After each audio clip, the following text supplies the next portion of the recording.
चलिए मिलते हैं ऐसे स्टार्टअप से जो हर परिवार के अपने घर के सपने को सुरक्षित, पारदर्शी और भरोसेमंद तरीके से पूरा करने के मिशन पर काम कर रहा है। हम बात कर रहे हैं शेष इंडिया इंफ्राबिल्ड प्राइवेट लिमिटेड की। लखनऊ में 67 एकड़ में फैला शेष विहार नाम का एक आधुनिक रेजिडेंशियल टाउनशिप विकसित किया है। 3200 से अधिक thoughtfully planned plots, wide roads, landscaped parks, club house और आधुनिक सुविधाओं के साथ यह प्रोजेक्ट मिडिल क्लास फैमिलीज को अफोर्डेबल और फ्यूचर रेडी लिविंग का अवसर प्रदान कर रहा है। 500 से अधिक परिवारों का विश्वास जीत चुकी यह कंपनी अब अपने अगले ग्रोथ फेज की ओर बढ़ रही है और 10 करोड़ के इन्वेस्टमेंट के साथ अपने विजन को और तेजी से आगे ले जाना चाहती है। तो आइए जानते हैं शेष इंडिया इंफ्राबिल्ड की इंस्पायरिंग जर्नी, विजन और ग्रोथ प्लान्स के बारे में और कैसे यह कंपनी अपने विश्वास के साथ आगे बढ़ रही है हर परिवार के सपनों को एक सुरक्षित पता देने की दिशा में।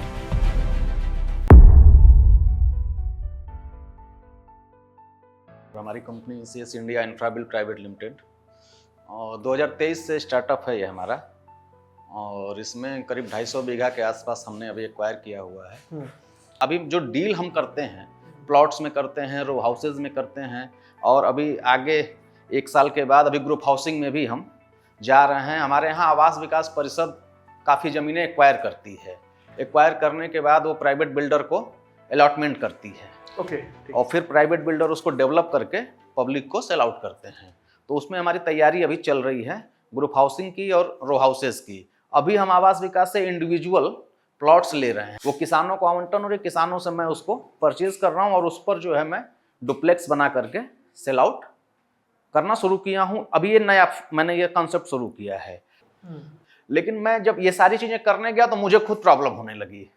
प्रॉब्लम क्या होने लगी कि भाई लैंड में छोटा मोटा पैसा तो लगना नहीं है कि 50,000 1 लाख में होगा, मिनिमम 10-15 लाख 20 लाख रुपए चाहिए होंगे। तो मैक्सिमम नंबर ऑफ कस्टमर्स ऐसे मुझे दिखने लगे। जैसे 100 लोग मेरे पास आए, अब 100 लोगों में पता चला कि मेरे पास प्लॉट खरीदने वाले 3 या 4 लोग, तो बाकी 95 लोगों पे मेरा तो एक्सपेंस जा रहा है, मार्केटिंग का एक्सपेंस तो मेरा गया।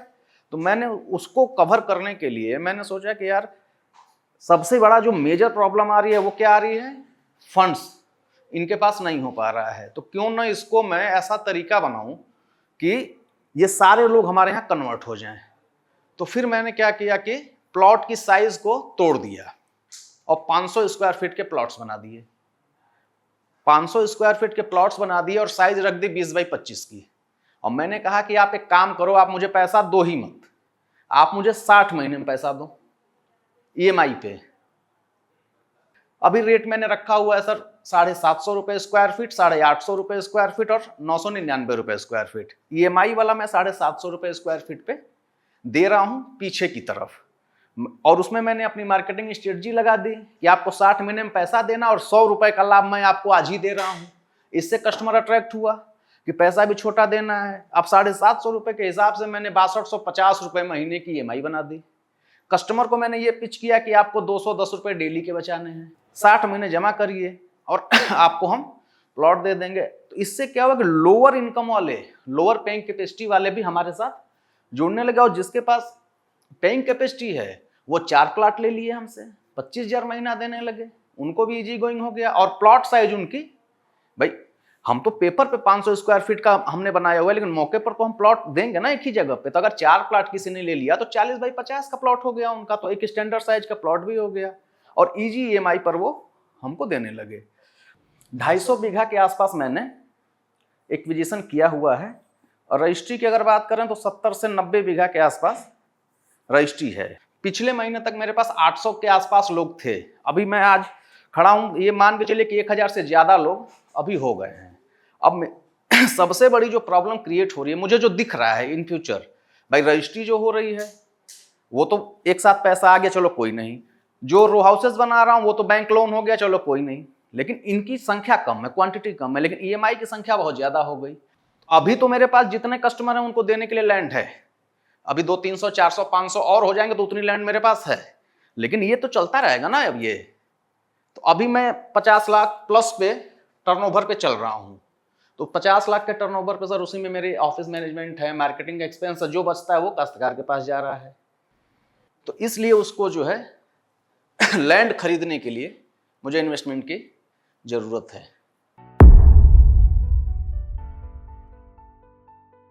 क्या रेट पड़ता है जी इस बीघा का?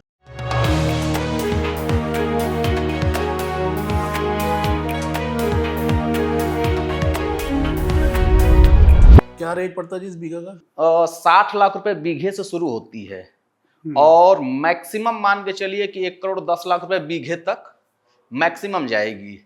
अब अगर एवरेज हम लोग निकालेंगे तो ये मानिए कि 70 से 75 लाख रुपए बीघे का एवरेज हम लोगों का बैठेगा। आपने बताया कि 75 लाख रुपए के आसपास का आपको ऑन एन एवरेज पड़ेगा एक बीघा। हाँ जी, सर्कल रेट क्या है इसका? 2 सर्कल रेट है वहाँ, चूँकि अब काफ़ी लंबी ज़मीन है तो कई ग्राम सभाएँ आ जाती हैं वहाँ।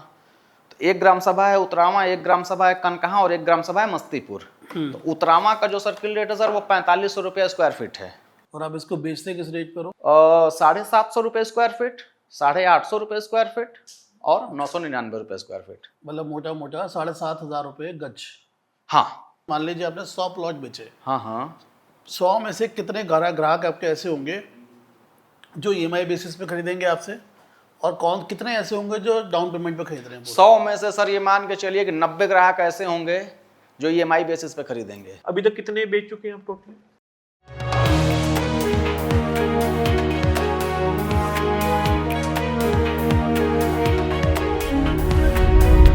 अभी तक कितने बेच चुके हैं आप टोटल? प्लॉट अगर देखेंगे सर तो 1000 तो ईएमआई वाले हैं। 1000 ईएमआई वाले? जी, 1000 से ज़्यादा ही हैं। ईएमआई आप कैसे लेते हो? बैंक में लेते हो या कैश पे भी लेते बैंक तो हम ईएमआई हम तो अपना पूरा नंबर 1 से लेते हैं सर। हो? अब इसके अंदर आपका जो प्रॉफिट था, अच्छा आप लेने के बाद ज़मीन लिया, उसके बाद आपका कितने टाइम में बन के रेडी हो जाता है? अब वो तो सर डिपेंड करता है ना कि एरिया कितना है। अभी तो जैसे मान के चलिए जो 250 बीघा है इसमें हमने 30 बीघा के आसपास डेवलप कर दिया है। कितना टाइम लगा? ये 2 साल मान लीजिए, 2023 के बाद से मान लीजिए। बैंक्स दे रहे हैं ये हमें? बैंक्स के थ्रू क्यों नहीं आप कॉन्ट्रैक्ट करवा के देते हो उनके? बैंक्स के थ्रू सर तो लखनऊ का जो सिस्टम है ना, एक्चुअली प्रॉब्लम ये आती है बैंक्स में कि गवर्नमेंट बैंक प्लॉट परचेजिंग के लिए वो सैंक्शन नहीं करता है लोन। तो प्राइवेटेशन बैंकिंग में कर सकते हो। मैंने जैसे एक कॉलोनी काटी गंगसर गार्डन के नाम से जो प्राइवेट बैंक एनबीएफसी से कर लो, एनबीएफसी से कर लो, उसमें क्या दिक्कत है? एनबीएफसी से करा तो सकते आपको तो हैं। फंड की जरूरत ही नहीं तो आपको पड़ेगी। फंड की जरूरत है। एनबीएफसी तो सर कस्टमर फाइनेंस फिर जब वही बात फिर आ जाएगी, जब फाइनेंस की तरफ हम जाएंगे तो कस्टमर का हो सकता है बहुत कस्टमर, उसमें अब क्या होगा, कस्टमर का सिविल डिपेंड करेगा। भाई हम तो एटीएस दे देंगे बैंक को, अब कस्टमर का सिविल डिपेंड करेगा। अगर सिबिल की बात कर रहे हो तो आपके पैसे भी डूब सकते हैं उसके अकॉर्डिंग। मैं यही हमारे कैसे डूबेंगे सर? अगर आपको लगता है बैंक सिबिल देख कर नहीं देगा तो अगर आपके पैसे ना दे वो फिर क्या करोगे? तो हमारे नहीं देगा तो हमारी जमीन तो हमारे पास पड़ी है। जैसे रजिस्ट्री सपोज नहीं करिए, रजिस्ट्री नहीं कर रहे रजिस्ट्री नहीं कर रहे हैं ना हम तो एग्रीमेंट कर रहे हैं ना सर। एटीएस रजिस्टर्ड हो रहा है आपका? जी, कोर्ट में रजिस्ट्रार ऑफिस में जाके 2% की स्टाम्प ड्यूटी लगती है, मैं रजिस्टर्ड एग्रीमेंट कर रहा हूँ। स्टैम्प ड्यूटी आप किससे लोगे? ग्राहक से लोगे? स्टाम्प ड्यूटी ग्राहक से लेंगे जी।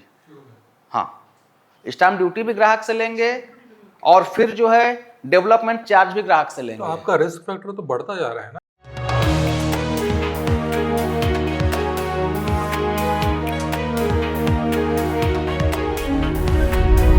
तो आपका रिस्क फैक्टर तो बढ़ता जा रहा है ना।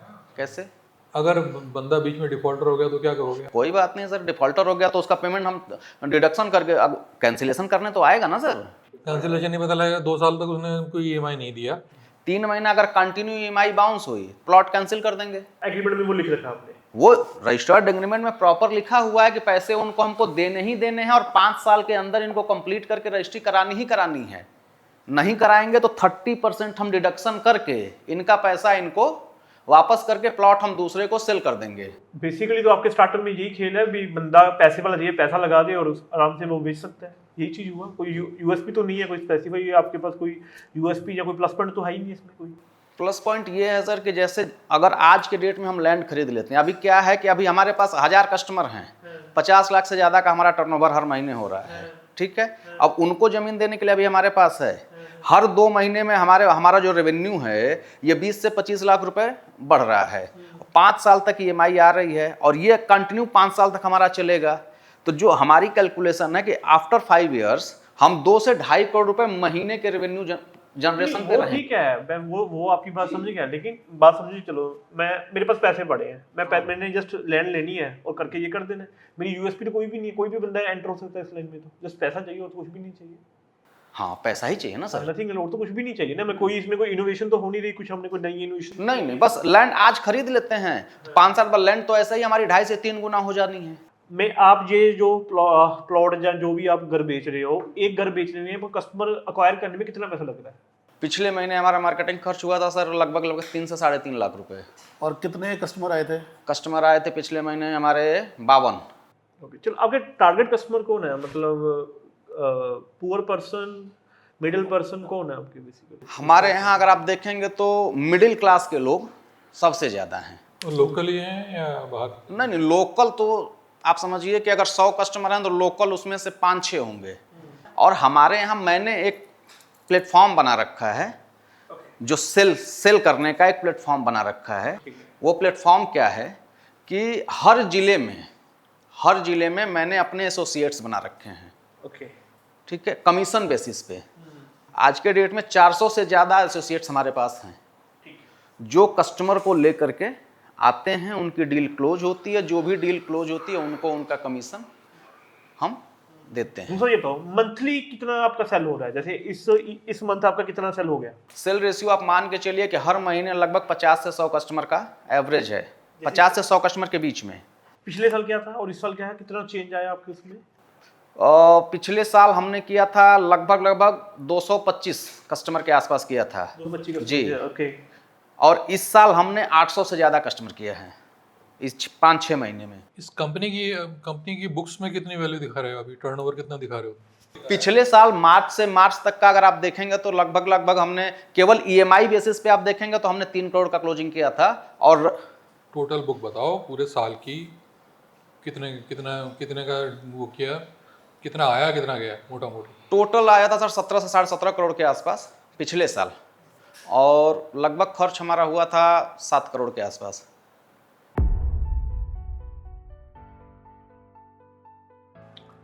चलो कितने मांग रहे हो सर आप अभी, फंड कितना मांग रहे हो? हमको सर 10 करोड़ की। कितना स्टेक दोगे 10 करोड़ में? 10 से 20%। आप डेप्ट फंडिंग के लिए रेडी हो? क्योंकि सर देखिए क्या है ना कि अभी हमको अगले साल ग्रुप हाउसिंग में भी आना है। मेन फोकस हमारा ग्रुप हाउसिंग का है। आवास विकास में कुछ ज़मीनें हैं वो हमको वो लेना है, क्योंकि अब 3 साल के बाद वो लैंड फिर हमको मिलेगी नहीं, क्योंकि प्राइवेट बिल्डर को अलॉट कर रहे हैं और बड़ा इजी सिस्टम है उनका। जैसे सपोज करिए कि 70 करोड़ की ज़मीन है या 50 करोड़ की ज़मीन है तो 5 करोड़ हम उनको दे देते हैं तो अलॉटमेंट हमारे नाम पे कर देंगे, बचता है उनका 45 करोड़, 20 करोड़ उनको और दे देंगे तो हमको पोजीशन दे देंगे वो, और बोलेंगे आप काम शुरू करिए। 10 करोड़ डाल के हम काम शुरू कर देंगे सर। बाकी का जो पैसा बचता है वो 5 से 7 साल का टेन्योर बन जाता है आवास विकास को। तो अब जब हम अपार्टमेंट खड़ा करना शुरू कर देंगे तो पब्लिक का पैसा हमारे पास आने लगेगा, आराम से आवास विकास को पैसा दे देंगे तो हमारा 250-300 करोड़ का एक प्रोजेक्ट खड़ा हो जाएगा। इसमें ना आपके मॉडल में जो मुझे थोड़ी प्रॉब्लम लगी वो ये थी, आपकी जो कॉस्टिंग है वो तो 2 साल के अंदर इनकर हो जा रही है जी, पर आपका जो रेवेन्यू वो डेफर हो रहा है 5 से 7 साल के लिए जी। इसके अंदर कैश का इन्वॉल्वमेंट है, कच्चे पक्के का इन्वॉल्वमेंट है, तो इन्वेस्टर पर्सपेक्टिव से वहाँ थोड़ा कॉन्फिडेंस शेक होता है। जी। तीसरा, मेरे से इंडिविजुअल ओपिनियन आप पूछेंगे तो ये इक्विटी वाला गेम नहीं है जी, इसमें इक्विटी में आकर भी कुछ नहीं होगा। रीज़न भी आपकी जो प्रॉब्लम है ना 2 साल का कॉस्ट और 5 साल का रेवेन्यू डेफरमेंट, ये धीरे धीरे ना बड़ा होता जाएगा। अभी आपने इसके अंदर जो भी एक्स अमाउंट ऑफ मनी लगाया है, मैंने कैलकुलेट नहीं किया, जी, जी, मान लेते हैं आपने 30 करोड़ रुपये लगाए हैं, ये धीरे धीरे भी 30 करोड़ रुपये आपके 2 साल में कॉस्ट बन रही है और 50 करोड़ 5 साल में आएंगे। ये ओवर द पीरियड टाइम आप देखना, ये 30 करोड़ की जगह 300 करोड़ हो जाएगा जो आप 2 साल में लगा रहे होंगे, और 5 साल के अंदर उससे ज़्यादा पैसा आ रहा होगा। जी। ये प्रॉब्लम आपके साथ कॉन्टिन्यूस रहने वाली है। तो सर हम साथ में रजिस्ट्री भी तो करते जा रहे हैं ना। जो मर्जी करो, मैं तो कैश फ्लो और कैश Registry बिल्कुल होगा, 5 साल कर रहा हूँ। आपका लेट आ रहा है ना due to EMI. Cash due inflow to EMI तो हमारा एक सेगमेंट है ना, ये एक सेगमेंट, ये पूरा सेगमेंट ही अलग है ना सर। गड्ढा है मेरे हिसाब से जो आप अपने लिए गहरा कर रहे हैं। आपको ये स्कीम आपने लॉन्च करी मार्केट का ट्रैक्शन गेन करने के लिए, अच्छा था जी, लेकिन अगर आप इसे लंबे समय तक कंटिन्यू करेंगे तो 5 साल का तो सर प्रोजेक्ट है तो 5 साल तो लेके चलेंगे ना। नहीं, आपका समझो कॉस्टिंग कितने टाइम में लग जा रही है, 2 साल में भी कॉस्टिंग लग जा रही है उस प्रोजेक्ट पे सर, उस पीस ऑफ लैंड पे जी, जिस पीस ऑफ लैंड को आप बेच चुके हो जी। या बेच रहे हो। मेरा डिसीजन मैंने बना लिया। आपके चार इश्यूज मुझे समझ नहीं आ रहे। पहली बात, आपका सारा ये कैश बेस्ड बिजनेस है, इसमें जिसमें कैश बेस है ये बेसिकली आपका डेप्ट बेस्ड बिजनेस है, ये इक्विटी बेस्ड बिजनेस ही नहीं है। एज ए इन्वेस्टर यहाँ इक्विटी नहीं है, I think it's not perfect for me. Second thing, जो ईएमआई की ये बात कर रहे हैं, आपके पास कैश फ्लो तो आ ही नहीं रहा, आपका कैश फ्लो बहुत लॉन्ग टर्म के लिए जा रहा है। इट मीन्स जो पेमेंट, जो पैसा है वो पेमेंट रुक जाएगा, पेमेंट वहीं की वहीं स्टक हो जाएगी। आप इस बात को समझ नहीं पा रहे मैं क्या समझाना चाह रहे हैं।